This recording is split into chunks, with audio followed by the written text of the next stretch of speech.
One of the biggest changes that you would have seen in your career is the switch from insourcing first-line inquiries to outsourcing them to vendors. How did that go down, I suppose, in terms of, was there resistance to it? Did it take a long time for it to implement? When we looked at doing that at Bayer, I was looking at it from a sort of a centralisation perspective, so thinking about, could we have a global vendor who could provide support to more than one country? Some countries had already outsourced themselves already, so they had taken that local decision. But I was looking at it more from the perspective of a more global centralised vendor. At first there was resistance, and I think there's often that resistance of thinking, well, I think we can do it better ourselves.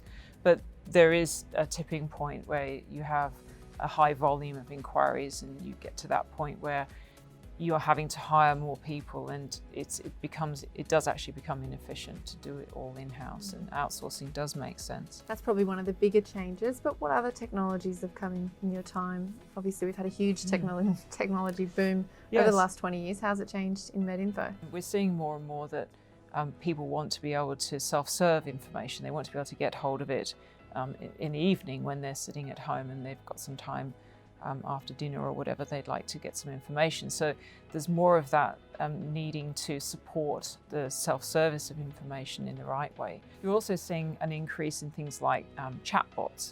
So at the moment you'll see, if you want to go and buy an appliance, you'll see there's always a little chat window in the corner of their website.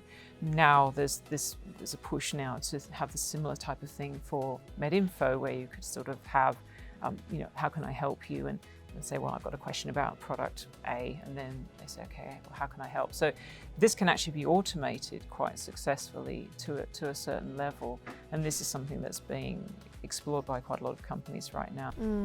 You talk about automation, obviously that's stemming from AI. How far do you think we can go with AI, and what do you see happening in the future?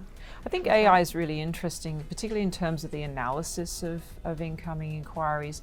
There's a lot of information that we have in our databases in the various companies which has been logged and documented, but it's quite difficult to get to, in terms of it might be in a free text form, for example, or it might be in an attachment, which is hard to actually then get to in terms of being able to analyse it. It's not a structured field, so your average dashboard in MicroStrategies, for example, won't be able to pick that information up. You need a way of analysing the text. So we're seeing a lot of projects in different pharma companies trying to delve into the free text, trying to see how can we analyse that information, can we really understand patterns in inquiries over and above what you can get from structured data. What was your proudest achievement in your time at Bayer? 20 years, it's a long time. If you could give yourself one piece of advice at the beginning of your career, what would it be?